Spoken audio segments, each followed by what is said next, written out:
Big Boss season 9 தெலுங்கை பொறுத்தவரையும் சஞ்சனாவோட domination ஏதாவது ஒரு விஷயத்தை கிரியேட் பண்ணிக்கிட்டே இருக்காங்க. கேப்டனாக நாங்களே ஒரு விஷயத்தை கிரியேட் பண்ணுவோம், அதை எப்படி ஆப்பு வைக்கிறதுன்றதுக்கு நாங்களே ஒரு மூவை பண்ணுவோம், அதை வச்சே மற்றவங்கள மாட்டி விடுவோன்ற மாதிரி ஒரு சம்பவத்தை சஞ்சனா பண்ணிட்டு இருக்காங்க. அதை தாண்டி அந்த ஓனர்ஸ் டீம் இருக்குல்ல, அந்த ஓனர் டீம்ல ஏகப்பட்ட பிரச்சனைகள் இருக்கு. அதில் குறிப்பாக மனிஷ் இவங்க கூட நான் அந்த ரூம்ல இருக்கிறதுக்கே நான் வெறுக்கிறேன், எனக்கு ரொம்ப காண்டாகுது, எல்லாமே ஃபேக்காக இருக்காங்கன்ற மாதிரி மனிஷ் ரொம்ப அப்செட் ஆகி பிரேக் டவுன் ஆகி அழுகுற ஒரு செக்மெண்ட்டை நம்மளால பார்க்க முடிஞ்சு. இன்னொரு பக்கம் ஏகப்பட்ட ரூல்ஸ் சேஞ்ச். கேப்டன் சஞ்சனா வந்து மானிட்டர் டீம் கிட்ட நிறைய மாற்றங்களையும் புது புது ஆளை அப்படியே ஷிஃப்ட் பண்ணிட்டாங்க, ஒர்க் எல்லாமே. அது ஒரு பக்கம் நடந்துட்டு இருக்கு. அடுத்து தெலுங்கோட மிகப்பெரிய ஸ்பெஷாலிட்டியே என்னன்னா, நாமினேஷன் அக்ரி டு டிஸ்அக்ரி அப்படின்ற ஒரு செக்மெண்ட்ல நடக்கும். நம்ம போய் ஒருத்தரை டைரக்டா நாமினேட் பண்ணிட்டு ரீசனை சொல்லிட்டு வந்துட முடியாது, அவங்க அதை டிஃபெண்ட் பண்ணுவாங்க, அதுக்கான ரீசன்ஸ் எக்ஸ்பிளைன் பண்ணுவாங்க. இந்த மாதிரி ஒரு செக்மெண்ட் நடக்கும். ஸோ இங்கெல்லாம் ஒருத்தரை நாமினேட் பண்றதுக்கு எடுக்கிற செகண்ட் ஒரு 30 செகண்டா இருக்கலாம், ஆனா அங்கெல்லாம் 3 நிமிஷம் 5 நிமிஷம் 6 நிமிஷம்ன்ற மாதிரி போவோம் ஒருத்தருக்கு மட்டுமே. அதுல என்னெல்லாம் நடந்துச்சு அப்படின்றது எல்லாத்தையும் டீட்டெயிலா பார்த்துருவோம்.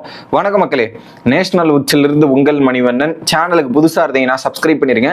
வீடியோவை பல பேரும் பாக்குறீங்க, தயவு கூர்ந்து லைக் செஞ்சுட்டு வீடியோ பார்த்தா எனக்கு ரொம்ப யூஸ்ஃபுல்லா இருக்கும். கேள்விகளோ கருத்துக்களோ இருந்தால் மறக்காம கமெண்ட் செக்ஷன்ல போட்டுருங்க. இப்போ வீடியோக்குள்ள போயிடலாம். ஸோ கரெக்டாக என்ன நடக்குது அப்படின்றது பார்த்தீங்கன்னா, நேற்று எபிசோடு முடிஞ்ச உடனே பிக் பாஸ் டீம்ல இருந்து ஃபுட்டு ப்ரொவைட் பண்ணுவாங்க. ஸோ சாட்டர்டே சண்டே எபிசோடு அப்படின்றதாலே ஸோ அங்கே பிபி டீம் வந்து ஒரு ஃபுட்டை உள்ள அமைச்சிருவாங்க. அப்போ என்ன பண்ணுறாங்க, அந்த இடத்துல ஃப்ளோரா வந்து சம் ஃபுட்டை சாப்பிட்டுட்டு இருக்காங்க. சாப்பிட்டு இருக்கும்போது பார்த்தீங்கன்னா, யாரை கேட்டு ஃபுட்டு கொடுத்தீங்க அப்படின்ற ஒரு டாபிக் அந்த இடத்துல வருது. ஏன்னா ஒரு பக்கம் காஃபி ஆல்ரெடி வந்து நான் ஃபுட்டு சாப்பிட்டுட்டு இருக்காங்க, நான் அவங்களுக்கு காஃபி கொடுக்கலாம்னு நினச்சேன் அப்படின்ற மாதிரி பிரியா வந்து சொல்லிட்டு இருக்கும்போது அப்போ சொல்கிறாங்க, ஆல்ரெடி காஃபி போயாச்சு, காஃபிலாம் அவங்களுக்கு கொடுத்தாச்சு, இதெல்லாம் பண்ணியாச்சுன்னு சொல்கிறாங்க. ஸோ என்கிட்ட சொல்லவே இல்லை, ஃபுட்டு மானிட்டர் நான் தானே ரெஸ்பான்சிபிலிட்டி எடுக்கணுன்ற மாதிரி பிரியா கேட்குறாங்க. ஏன்னா நாகார்ஜுனா வீக்கெண்ட் எபிசோடில் ஃபுட்டோட மானிட்டர் யார், அவங்க தானே அதெல்லாம் பார்க்கணுன்றதை பேசிட்டு போனார். இப்போ இந்த இடத்துல வந்து என்கிட்ட ஒரு இன்ஃபர்மேஷனே சொல்லாமல் கொடுத்துருக்கீங்களே, அது மனிஷ் தான் அந்த காஃபி ஐட்டு தான் அங்கே கொடுத்துருக்காரு போல. இது ஒரு பக்கம் நடந்துட்டு இருக்கு. ஓகே, அப்போ வந்து ஒரு பக்கம் இதில் நம்ம ஒரு இன்வால்மெண்ட்டை போடும் அப்படின்ற மாதிரி என்ன சொல்கிறாங்க, சஞ்சனா சொல்றாங்க, நானும் பிரியாவும் சேர்ந்து ஒரு முடிவுகள்லாம் எடுக்கிறோம், அந்த முடிவுகள் இந்த ஃபுட்டில் இந்த டிசிஷன்லாம் இது பண்ணலாம் அப்படின்ற மாதிரி, வெளியே போகக்கூடாது, அதுக்கேற்ற மாதிரி டிசிஷன் பண்ணலாம் அப்படின்ற ஒரு டிஸ்கஷன் நடக்குது. ஓகே, அப்போ என்ன பண்ணுறாங்கன்னா, கிட்டத்தட்ட செப்பரேட்டாக பிரிச்சிருவோம், ரேஷன்ஸை வந்து செப்பரேட்டாக ஈக்குவலைஸாக பிரிச்சிடலாம். ரேஷன் பிரியா சொல்கிறாங்க, ஒரு பக்கம் ரேஷன்ஸ் வருதுன்னா காமனர்ஸ் ஒரு பக்கம், அப்புறம் இது ஓனர்ஸுக்கு காமனர்ஸ் ஒரு பக்கம், செலிபிரிட்டிக்கு ஒரு பக்கம்ன்ற மாதிரி பிரித்து வச்சிடலாம், இன் ஹவுஸ் அவுட் ஹவுஸுக்கு ஏற்ற மாதிரி பிரித்து ஈக்குவலாக ஷேர் பண்ணலாம் அப்படின்ற மாதிரி டிஸ்கஷன் போகும். இப்போ ஆப்பிள் 50 வருதுன்னா ஆளுக்கு 10 பேர் உள்ள எடுத்துட்டா வெளியே என்ன போகும், ஸோ டிசிப்ளினராக கரெக்டாக பண்ணலாம் அப்படின்ற ஒரு டிஸ்கஷன் வருது. அப்போ சஞ்சனா என்ன சொல்கிறாங்க, நான் முடிவு எடுக்கிறேன், அது என்ன அப்படின்னா, இன் ஹவுஸ்ல இருக்கவங்க அவங்களுக்கு கொடுக்கறத சாப்பிடுங்க, அவுட் ஹவுஸ்ல இருக்கவங்க அவங்களுக்கு கொடுக்கறத சாப்பிடுங்கன்ற மாதிரி. ஸோ ஓனர்ஸ் வர்சஸ் டெனன்ட்ஸ் மாதிரி இருந்துருவோமே அப்படின்ற மாதிரி டிஸ்கஷன். இவங்க ஏதோ பெருசா நல்லது பண்ற மாதிரி வந்து கடைசியில அதே முடிவு தான் சொன்ன மாதிரி எனக்கு தோணுச்சு. ஓகே, அதுக்கப்புறம் மனிஷ் சொல்றாரு, ஸோ நம்ம என்ன பண்ணலாம்னா குரூப்பா விளையாடுவோம், ஆனா யாராவது ஒருத்தர் வந்து பிரேக்கப் ஆகி இண்டிவிஜுவலா விளையாடணும்னு போனா இது எல்லாத்தையுமே ஸ்பிளிட் ஆயிரும், இதெல்லாம் நடக்கும், அதுக்கேற்ற மாதிரி பார்த்து பண்ணலாம் அப்படின்ற டிஸ்கஷன் சஞ்சனா கூடயும் ஸ்ரீஜா கிட்டயும் நடந்துட்டு இருக்கு. அப்ப என்ன பண்றாங்க, இவங்க ஒரு ஐடியா சொல்றாங்க சஞ்சனா, 48 கிட்டத்தட்ட ஒரு 48 ஆப்பிள்ஸ் இருக்கு. இப்போ ஓனர்ஸ் வீட்டுக்குள்ள 8 பேர் இருக்கும், ஒருத்தருக்கு 5 ஆப்பிள்ன்ற மாதிரி 8 பேர் 5னா 40 ஆப்பிள், அதை பிரித்து வச்சிடலாம். மிச்ச ஆப்பிள் 8 ஆப்பிள் அவங்களுக்கு, அதை வந்து நம்ம வந்து கரெக்டாக வந்து கண்காட்சி வைக்கணும், அதை ஸ்டாக் பண்ணி அப்படியே மெயின்டைன் பண்ணணும் அப்படின்னும் போது வருது. உடனே மனிஷ் சொல்றாரு, அதை நான் வந்து ஸ்டாக் பண்ணி மெயின்டைன் பண்றேன், அந்த வேலையை நான் பார்க்குறேன் அப்படின்றத சொன்ன உடனே ஸ்ரீஜா வந்து இல்லை அந்த வேலை நான் பார்க்குறேன் ஸ்ரீஜா அப்படின்ற மாதிரி உடனே மனிஷ் கிட்ட சண்டை வராங்க. அப்போ உன் வேலையை நான் பார்த்துக்கிறேன், உனக்கு ஒரு டிபார்ட்மெண்ட் லாண்ட்ரி டிபார்ட்மெண்ட் கொடுத்துருக்காங்க, அதை நான் எடுத்துக்கிறேன்ற மாதிரி மனிஷ் கேட்கிறார். ஸோ ஆக்சுவலா மனிஷுக்கு எந்த ஒரு ஒர்க்குமே அலாட் பண்ணல. ஸோ அவர் சும்மா தான் இருக்காருன்னும் போது அவருக்கு ஏதாவது ஒரு ஒர்க்கை எடுத்து பண்ணோம்ல அப்படின்ற மாதிரி எடுக்கும்போது, யார் உங்களை கேட்டு உங்களை ஃப்ரீயா இருந்தா நீங்க அந்த வேலையை பார்ப்பீங்களா, இதெல்லாம் பண்ணுவீங்களான்ற மாதிரி ஸ்ரீஜாவோட விவாதம் மாத்தி நடக்குது. ஸோ அதில் மனிஷ் பேச ஸ்ரீஜா பேசுன்ற மாதிரி இருக்கு. ஸோம்மா உனக்கு ஒரு ஒர்க்கை கொடுத்துருக்காங்க, நீங்க பண்றீங்க, இல்லாத ஆள் எதாவது கிடைக்கிறதோ அதையாவது பண்ணிட்டு போனோம்னு யோசிக்கிறார்ல. ஆக்சுவலா அந்த ஃபுட்டு ஸ்டோரேஜ் இது எல்லாமே பிரியா கையில தான் இருக்கு. இவங்க 2 பேரும் அடிச்சுக்கிறது, மேடமை கேட்காம இங்க அடிச்சுக்கிறாங்க. ஃபர்ஸ்ட் நீங்க அங்க கேட்கணும், அதுக்கப்புறம் தான் இங்க சண்டை போடணும். அங்க கேட்காம இங்க சண்டை போடுறீங்களா, அதுல என்ன நியாயம் இருக்கு அப்படின்றது எனக்கு தெரியல. ஓகே, அப்ப சஞ்சனா என்ன சொல்றாங்க, எனக்கு ஃபுட்டு டீம்ல ஒரு பிரச்சனை இருக்கு. இப்போ எனக்கு என்னன்னா, எனக்குன்னு ஒரு குக்கை நான் அசைன் பண்ணுவேன், எனக்குன்னு ஃபுட்டு செய்யறதுக்கு ஒரு நபர் நான் அசைன் பண்ணி செய்ய போறேன். அவங்களுக்கு டபுள் வேலையா இருக்கும். அப்போ அவங்க ஒரு ஃபுட்டை எடுப்பாங்க, அதுக்கப்புறம் நீங்க ஃபுட்டு மானிட்டர் உங்களுக்கு அந்த வீட்டில் இருக்கிற ஓனர்ஸுக்கு ஒரு ஃபுட்டை செய்யறதுக்காக ஒரு ஆளை பண்ணுவீங்க. இங்கே வந்து நிறைய ப்ராப்ளம்ஸ் வரும். ஸோ அந்த ரெஸ்பான்சிபிலிட்டியை எடுக்கணும். அதை கரெக்டாக எடுத்துப்பீங்களா பிரியா, எஸ் ஆர் நோ அப்படின்னு கேட்கும்போது, ஏன்னா அது உங்கள் பொறுப்பு, நீங்கள் கரெக்டாக ரெஸ்பான்சிபிலிட்டி எடுத்துப்பீங்களான்னு கேட்டால் நான் கண்டிப்பாக எடுத்துப்பேன். ஸோ என் கண்காணிப்பில் இருந்தால் நான் தான் ஹேண்டில் பண்ணணுன்ற மாதிரி பிரியா சொல்லிட்டு போகிறாங்க. ஓகே, இதில் தான் நோட் பண்ணோம். பிரியா வந்து என்ன சொல்கிறாங்க, குக்கிங்கில் எந்த பிரச்சனை, ரேஷன்ஸில் எந்த பிரச்சனை வந்தாலும் நான் அதை எடுத்துக்கிறேன் அப்படின்ற ஒரு விஷயத்த அங்கே பிரியா சொல்லிடுறாங்க. ஸோ சஞ்சனா சொன்ன விவாதத்துக்கு பிரியா அக்செப்ட் பண்ணல. இவங்க ரெண்டு பேரும் பிளான் பண்ணி இதுல என்னன்னா ஃபுட்ல சஞ்சனாவோட இன்வால்மெண்ட் வரணும்னு முயற்சி பண்றாங்க, கண்ட்ரோல் எடுக்கணும்னு ட்ரை பண்றாங்க. ஆனா அந்த இடத்துல பிரியா வந்து முடியாது அப்படின்றத பண்றாங்க. ஸோ அப்ப பிரியா முடியாதுன்னு சொன்னா பிரியா தப்புன்றதை நம்ம ப்ரூவ் பண்ணணும் அப்படின்றதுக்கு என்ன வேலை பார்க்கணுமோ சஞ்சனா அந்த வேலை பார்க்கறாங்க. என்ன பண்றாங்க, மறுநாள் காலைல ஆரஞ்சஸ் என்ன பண்றாங்க, ஒரு அங்க மேல இருக்கிற 5 ஆரஞ்சஸ் எடுத்து அங்க பிக் பாஸ் ப்ராப்பர்ட்டியில போட்டு மேல வச்சிடுறாங்க.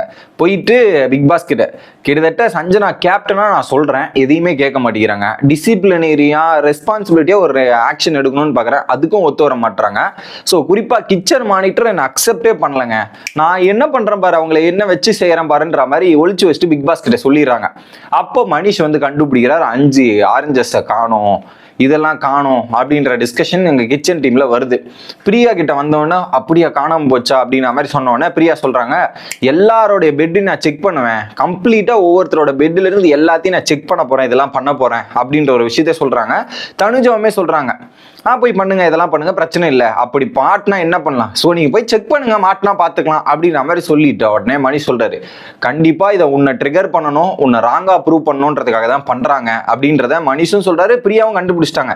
நான் வாக்குறுதி கொடுத்துருந்தேன், நீ வாக்குறுதி கொடுத்துருக்கிறத தப்புன்னு ப்ரூவ் பண்ணணும்ல, நீ சரியா வேலை பார்க்கலன்னு ப்ரூவ் பண்ணணும்ல அப்படின்றதுக்காக சில வேலைகள் பண்ணியிருக்காங்கன்னும் போது, ஸோ மேஜரா அங்கே சஞ்சனா மேல டவுட் வந்திருக்கணும். முதல்ல மனிஷும் இவங்களும் போய் சஞ்சனா ரூம் தான் செக் பண்றாங்க, கேப்டன் ரூம்ல. உடனே கேப்டனையே செக் பண்றீங்களே, கேப்டனை தான் முதல்ல செக் பண்ணணும், அவங்க தான் இந்த வேலையெல்லாம் பயங்கரமா பாக்குற ஆள் அப்படின்ற மாதிரி செக் பண்ணிக்கிட்டே இருக்காங்க. எல்லா இடத்துலயும் செக் பண்றாங்க, கிடைக்கல. ஒரு பாயிண்ட்டுக்கு மேல என்ன பண்ணுது, அங்க மேல இருக்கிறத கண்டுபிடிச்சு அந்த ஆரஞ்சஸ் எடுத்தோன்னே இங்கதான் இருக்கு, இது பாத்துங்க கேப்டன் இங்க தான் இருக்குன்னு சொன்னபோது, கிச்சன்ல நீங்க ஒரு 6-7 பேர் இருக்கீங்க, இங்க இருந்து அது இங்க டிராவல் ஆகும்போது யாருமே நீங்க பாக்கலையா அப்படின்ற கேள்வி வைக்கிறாங்க. உடனே தனுஜா, நாங்களும் இங்கே தான் இருக்கோம், அவங்க எடுத்து வைக்கிற அளவுக்கு பார்க்கல, பார்த்துருந்தா நாங்கள் சொல்லியிருப்போம், நானே சுமன் கிட்டையும் இன்னும் 2-3 பேர்கிட்டையும் யாராவது எடுத்துட்டு போனாங்களா, இது பண்ணாங்களா நான் கேட்டுட்டு இருந்தேன், தெரிஞ்சா சொல்லியிருப்போம்ல, நாங்களும் எங்க வேலை தானே பார்த்துட்டு இருக்கோம் அப்படின்ற மாதிரி தனுஜா சொல்றாங்க. ஸோ கேட்டா தெரியலன்னு சொல்லிட்டு போலாம், உங்களா மாதிரி தானே நீங்க இங்க இருக்கீங்களே ஏன் பார்க்கல அப்படின்ற ஒரு கேள்வி கேட்டாங்க பிரியா. ஓகே, அதுக்கு தான் எங்களோட பதில்.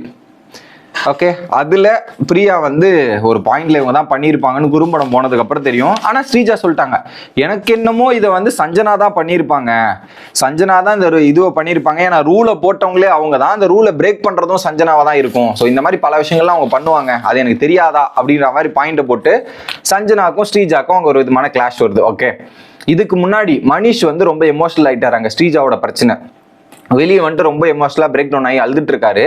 இந்த வீட்டில் நான் இருக்கிறதுக்கு தகுதியே இல்லை எனக்கு, ஸோ ஐஎம் வந்து நான் ரொம்ப ஜெனியூனா சந்தோஷமா இருக்கணும்னு நினைக்கிறேன், ஆனா இந்த பஞ்ச் ஆஃப் இடியட்ஸை வச்சு சமாளிக்க முடியலங்க என்னால, இந்த வீட்டுக்குள்ள இருக்கிறது எல்லாமே இடியட்டா இருக்கு, செல்ஃபிஷா இருக்கு, ரூத்லெஸ்ஸா இருக்கு, என்னத்த பண்றது எனக்கு தெரியல, ஒரு ரெஸ்பெக்டே இல்லை, கேமரான்னு வந்துட்டா ஏதோ ஒன்று பண்ணணுன்ற மாதிரி பண்ணிக்கிட்டே இருக்காங்க, ரொம்ப கலீஜா இருக்காங்க, ரொம்ப கலீஜ் கேரக்டர், இருக்கிறதுலே ஒஸ்ட் காமனஸை தான் செலக்ட் பண்ணியிருக்காங்க, இதுல ஜெனியூனிட்டியே இல்லை அப்படின்ற மாதிரி உள்ள இருக்கிற ஹவுஸ்மேட்ஸ் கூட பத்தி அங்க எமோஷனலா ஃபீல் பண்ணி பேசிட்டு இருக்கார். இன்னொரு பக்கம் இமானுவேல் ஆறுதல் சொல்லிட்டு இருக்கார். ஓகே, அதுல குறிப்பா ஸ்ரீஜா மேலேயும் இவங்க மேலேயும் செம காண்டு இருந்திருக்கு. ஓகே, இதுல மனிஷ் வந்து நான் ஜென்யூனா கேம் பிளே பண்றேன், ஜென்யூனா இருக்க அப்படின்றது சொல்றாருல, அது எங்க இடிக்குது, எங்க முரண்பாடு ஆகுது அப்படின்றது அவருடைய நாமினேஷன்ல தெரிஞ்சிருக்கு. அந்த நாமினேஷன்ல வரேன். அடுத்து ஒரு பக்கம் ஹரிஷை வந்து பிக் பாஸ் கன்ஃபெஷன் ரூம் கவுக்குறாரு. ஸோ ஹரிஷ் வந்து மனதளவில் ரொம்ப எமோஷனலாக டவுன் ஆயிட்டார், ரொம்பவே வீக் ஆயிட்டார். ஏன்னா ஆக்டிவா பார்த்த ஹரிஷ் வந்து இன்னைக்கு அப்படியே சைலண்ட் மோட்ல பார்க்க முடியுது. ஏன்னா வீக்கெண்ட் எபிசோட்ல நாகார்ஜுனா வந்து அந்த ரெட் ஃபிளாகா இருக்கட்டும், சில இஷ்யூஸ்லாம் அட்ரஸ் பண்ணது அவருக்கு விருப்பம் இல்லை. அந்த அம்மாயி அப்படின்ற ஒரு இஷ்யூல ரொம்பவே பிரேக் டவுன் ஆயிட்டார்.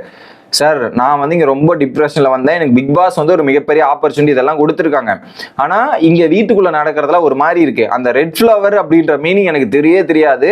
அது நான் ஓகே, அது நடந்துருச்சு, நான் ஒத்துக்கிறேன். ஆனால் நான் ஒரு எமோஷனலான பர்சன் சார், எனக்கு ஒரு வெளியே லைஃப் இருக்கு. என்ன வந்து இந்த மாதிரி கேரக்டர் அசாசினேஷன் பண்ணுறது, இந்த மாதிரி விஷயங்கள்லாம் எனக்கு சுத்தமாக பிடிக்கல, எனக்கு விருப்பம் இல்லை, ரொம்ப கஷ்டமாக இருக்கு. ஸோ இந்த வீட்டுக்குள்ள வந்ததை விட வெளியே எனக்கு 2 பேர் இருக்காங்க, அவங்க லைஃப் எனக்கு ரொம்ப முக்கியம், அவங்களுக்காக தான், பிக் பாஸை விட அது எனக்கு பெருசு சார் அப்படின்ற மாதிரி பேசணுன்னே உடனே சொல்றாரு, இது பல கஷ்டங்கள் பல பரீட்சைகள் நடக்க தான் செய்யும், அதெல்லாம் தாண்டி நீங்க வருவீங்க, ஸோ அதுக்கேற்ற மாதிரி நீங்க இது பண்றீங்க அப்படின்ற ஒரு ஆறுதல் சொல்லி வெளியே அமிச்சாரு. அனுப்புறதுக்கு முன்னாடி ராம்ராத்தரை கூப்பிட்டு அவரை டேக் கேர் பண்ணிக்கங்க, ஹரிதா ஹரிஷை பக்காவா பாத்துங்கன்ற மாதிரி ராம்ராத்தருக்கு ஒரு வேலை கொடுத்து அமைச்சிருக்காங்க. இது ஒரு பக்கம். ஓகே, அடுத்து அந்த ஃப்ளோரா வந்து அந்த பாத்ரூம் இஷ்யூ நடந்திருக்கு, அந்த பாத்ரூம்ல வந்து சில விஷயங்கள் இப்படி பண்ணோம் அப்படின்றத சொன்ன உடனே அதுக்கப்புறம் ஒரு ரூலை போட்டு அங்கே எடுத்துன்னு வந்து அதை சரி பண்ணி முடிச்சிட்டாங்க. ஓகே, அடுத்து ரீத்து மற்றும் பவன் டீமன் பவனுக்கு அந்த லவ் ட்ராக் வர மாதிரி சில ஆங்கிள்ஸ் தெரியுது, அதை வச்சு இமானுவேல் பண்ண ஃபன் அட்ராக்டிவ்ஸ்லாம் சூப்பராக இருந்துச்சு, ரசிக்கும்படியாக இருந்தது மக்களே. அடுத்து கேப்டன் சஞ்சனா வந்து என்ன பண்ணுறாங்க, ரூல்ஸ் போடுறாங்க. ஓகே, இப்போ என்ன பண்ணுவாங்கன்னா இந்த டியூட்டி அசைன் பண்ணுறாங்க, குறிப்பாக குக்கை சேஞ்ச் பண்ணிட்டாங்க, தனுஜா கிட்ட இருந்ததை தூக்கி ஒரு பக்கம் ராம்ராத்தூருக்கும் சுமனுக்கும் கொடுத்துட்டாங்க. இப்போ தனுஜா வந்து லாண்ட்ரிக்கு போயாச்சு. ஓகே, இப்போ நீங்கள் யாருக்கு ரிப்போர்ட் பண்ணுறீங்களோ இல்லையோ, கேப்டன் ஆகிய என்னிடம் ரிப்போர்ட் செய்ய வேண்டும், எந்த பிரச்சனையாக இருந்தாலும் எல்லாத்தையும் நான் தான் பார்த்துமே இது பண்ணுவேன், அதுக்கு ஒரு அசிஸ்டண்ட்டை போடுறேன்ற மாதிரி மனிஷ் அசிஸ்ட்மெண்ட் போட்டுக்கிறாங்க. ஸோ இப்போ ஒட்டுமொத்த ஏரியாவுமே சஞ்சனா கையில் இருக்கு, கேப்டனா நான் என்னெல்லாம் பண்ண முடியுமோ அந்த ஆளுமையை பண்றேன்ற மாதிரி. ஸோ அங்கே ஓனர்ஸ் இருந்த மொத்த கண்ட்ரோலுமே அவங்க எடுத்துக்கிட்டாங்க. இப்போ ஓனர்ஸ்க்கான கண்ட்ரோல் எங்க இருக்கு, மொத்த கண்ட்ரோலும் போன நிலைமையில தான் இருக்கு. ஏன்னா டீம் சேஞ்சர பவர் எல்லாமே ஓனர்ஸ் கிட்ட இருந்தது, ஆனா அது கம்ப்ளீட்டா சஞ்சனா எடுத்து டேக் ஓவர் பண்ணி அங்க காலி பண்ணி முடிச்சிட்டாங்க. ஓகே, அடுத்து நாமினேஷன் ப்ராசஸ் மக்களே. ஸோ ஒருத்தர் 2 பேரை நாமினேட் பண்ணலாம், அது யாரை வேணாலும் இருக்கலாம், இன் ஹவுஸா இருக்கலாம், அவுட் ஹவுஸா இருக்கலாம், யாரை வேணாலும் நாமினேட் பண்ணிட்டு போகலாம். ஃபர்ஸ்ட் வந்து தனுஜா வந்து ஹரிஷோட பிஹேவியர், லாஸ்ட் வீக்கோட பிஹேவியர் வந்து என்னால் நாட் அக்செப்டபிள், அவர் பேசின விஷயங்கள்லாம் எனக்கு பிடிக்கல அப்படின்ற மாதிரி சொன்னோன்னே, உங்களுக்கு பேஷன்ஸே இல்லை, நீங்க அந்த பேஷன்ஸோட இருந்தீங்க நான் அப்படி சொல்லியிருக்க மாட்டேன் அப்படின்னும் போது அந்த அந்த ஒரு பிஹேவியர் வந்து ஒற்றைப்படையில வந்திருக்கு, அதை வந்து நீங்க சொன்னீங்க அப்படின்னும் போது சரி நான் அக்செப்ட் பண்ணி ஏத்துக்கிறேன் சாரி அப்படின்றத சொல்லிட்டாரு. அதுக்கப்புறம் வந்து ஒரு பாயிண்ட்ல ஆர்கியூமெண்ட் பண்ணிட்டு இருக்காங்க, தனுஜா பேசிட்டு இருக்கும்போது அவரு முழுசா கேட்காம பேசிட்டு இருந்தாரா, அதுல ஏன்ற வார்த்தையை அவங்க சொல்லிட்டாங்க. ஸோ தப்பு சொன்ன உடனே இந்த மாதிரி டர்ட்டியாலாம் நான் பண்ண மாட்டேன், இதெல்லாம் பேச மாட்டேன், நீங்க எப்படி பிஹேவ் பண்றீங்களோ அதுக்கேற்ற மாதிரி தான் என்னோட பிஹேவியர் பத்தி நீங்க சொல்றீங்களே, அதுக்கேற்ற மாதிரி நீங்க ஆக்ஷன் பண்ணுங்க, அதுக்கு ரியாக்ஷன் வரும், நீங்க ஆக்ஷனே ஒழுங்கா பண்ணாம ரியாக்ஷன் அப்படி வரணும்னு நினைச்சா எப்படி அப்படின்ற மாதிரி பேசிட்டு இருந்தார். ஃபைனலா இது என்னோட ரீசன் அக்செப்ட் பண்ணிங்கன்ற மாதிரி சொல்லி தனுஜா ஹரிஷன் நாமினேஷன் எடுத்துட்டு வந்துட்டாங்க. அடுத்து ஃப்ளோராவை நாமினேஷன் எடுத்துன்னு வந்து 2 ரீசன், நீங்க வந்து எங்க டீம்லயும் பிரச்சனை இருக்கு, அதுக்கேற்ற மாதிரி நீங்க சொல்யூஷனை மட்டும் தான் தேடணும், எல்லா இடத்துலயும் இதை வந்து சொல்றீங்க, ஃப்ரீ பேர்டு ஒரு விஷயத்தை இஷ்யூ ஆக்குனீங்க, ஷாம்பு மற்றும் கண்டென்சனர் போட்டு கோவத்தை அந்த மாதிரி வெளிப்படுத்துறீங்கன்னும் போது தனுஜா கிட்ட ஒரே ஒரு கேள்வி, நான் அக்செப்ட் பண்ணி ஏத்துக்கிறேன், ஆனா இது எல்லாமே இன்னொரு நபருக்கு நடந்தது, ஏன் உனக்கு என்ன நடந்துச்சு அதை சொல்லு அப்படின்னும் போது, ஸோ நம்மள நாமினேட் பண்றதுக்கு ஒரு ரீசன் இருக்கும்போது காமனா நடந்த ரீசன்ஸ் எடுத்தும் சொல்லலாம், அது தப்பு கிடையாது, அதனால இதை சொல்லிக்கிறேன்ற மாதிரி சொல்லி அந்த இடத்துல முடிஞ்சிச்சு. அடுத்து மனிஷ் வராரு, பரணியை நாமினேட் பண்றாரு. இந்த வீட்லயே பிக்கெஸ்ட் ஸ்னேக் யார் தெரியுமா, அது பரணி தான். நானும் நிறைய இடத்துல பார்த்துட்டேன், கிட்டத்தட்ட ஒரு 8 நாளா ஒரு வீட்டுக்குள்ள எல்லா மூஸையும் பண்ணிருக்காரு நான் பார்த்துட்டேன், சின்ன சின்ன மூஸ், குறிப்பா ஓனர்ஸ் டீமை எப்படி உடைக்கணும்னு நினைச்சாரு அதை அழகா பிரேக் பண்ணிட்டாரு. அந்த எக் மேட்டரா இருக்கட்டும், சஞ்சனா எக் எடுத்தாங்கன்னு தெரிஞ்சு அது வேற மாதிரி போனதா இருக்கட்டும், அதுக்கப்புறம் என்னோட சாய் மேட்டரை ஒரு பக்கம் சஞ்சனா எக் மேட்டர்ல இருந்து அப்படியே சாய் மேட்டரை திருப்பி விட்டு அங்க டீவியேட் பண்ணி டிராவல் பண்ணதா இருக்கட்டும், நிறைய இடத்துல நீங்க மணிப்புலேட் பண்ணி கேம் விளையாடுறீங்க சார். அடுத்து அந்த சப்பாத்தி மேட்டர்ல இருந்து ஃபுட்டு டாபிக்ல இருந்து எல்லாத்தையும் பண்ணி பயங்கரமா எக்ஸிக்யூட் பண்ணிட்டீங்க, வேற மாதிரி பண்றீங்க சார் அப்படின்னு மாதிரி சொல்லி முடிச்சிட்டார். அதுல மணிஷ் சொன்ன உடனே பாருங்க, no one is perfect in this earth. Okay, யாருமே இங்க பர்ஃபெக்ட் இல்லை, நான் என்ன பண்றேன்னா உன்னை காப்பாத்தி விட்டுருக்கேன். போன வாரம் நாமினேஷன்ல பவன் கல்யாண் டீமன் பவனா நீயான போது உன்னை காப்பாத்தி விட்டு நான் அவனை இது பண்ணியிருக்கேன், அது எனக்கு இதுவா இருந்தது. பட் நீ வந்து என்னை இப்படி சொல்ற அளவுக்கு ஆயிடுச்சேன்னு ஒரு மாதிரி இருக்கு. பட் நீங்க நாமினேட் பண்றீங்களா, பண்ணு, audience will answer for this questions, நான் எதுவுமே சொல்றதுக்கு இல்லை, ஆடியன்ஸ் will டேக் கேர்மா அப்படின்ற மாதிரி சொல்றாரு. பார்ப்போம். ஐ மீன் இப்போ போக பார்த்தீங்கன்னா ஆடியன்ஸுக்கு ஒரு ஃப்ரஸ்ட்ரேஷன் வந்து அந்த காமனர்ஸ் மேல இருக்கு அப்படின்றது நம்மளால பார்க்க முடியாது. இல்லை குறிப்பா ஸ்ரீஜா மற்றும் யாரு பிரியா மேல இருக்கு. ஓகே, அடுத்து ரீத்து மேல என்ன சொல்றாங்கன்னா, உள்ள கேட்டு அந்த வீட்டுக்குள்ள வரும்போது உள்ள கேட்காம வரீங்க, உங்களுக்கு கொடுத்த வேலையை நீங்க ஒழுங்கா பார்க்கல, இது பார்க்கலன்ற மாதிரி குற்றச்சாட்டு. உடனே ரீத்துவோட இடி யாரு, டீமன் பவன், அவங்களுக்குள்ளதான் ஒரு ட்ராக் போதே. அந்த இடத்துல என்ன பண்றாரு, ஒரு பக்கம் மனிஷ் போய் போன கம்ப்ளைண்ட் கூட இந்த மாதிரி கம்ப்ளைண்ட் வந்திருக்கிறதுன்னு கன்வே பண்ணல, இந்த பிளேட்டை வாஷ் பண்றியான்ற மாதிரி வேற மாதிரி கன்வே பண்ணியிருக்காரு. பல இடங்கள்ல ரீத்து உள்ள கேட்டு தான் போயிருக்காங்க. கேட்காம போனது என்ன, குரூப் ஆக்டிவிட்டி, குரூப் டாஸ்க் எல்லாம் கேட்காம போயிருக்காங்க போல. அந்த ஒரு விஷயமே வருது. ஸோ 4 ரீசன் சொல்லிட்டேன், அதை நீ அக்செப்ட் பண்ணிக்கணும் போது, நான் அக்செப்ட் பண்ண முடியாது, நான் நாமினேஷனை ஒத்துக்க மாட்டேன் அப்படின்ற மாதிரி ஒரு பக்கம் ரீத்து சௌத்ரி அந்த நடந்துகிட்டே பயங்கரமா வாக்கிங்ல பேசுறது, ஸ்டைலா பேசுறதுன்ற மாதிரி நிறைய விஷயங்கள் பண்றாங்க. மனுஷன் விடாப்படியா நான் விட மாட்டேன் அப்படின்றத சொல்லி அங்க டிஸ்கஷன் நடக்குது.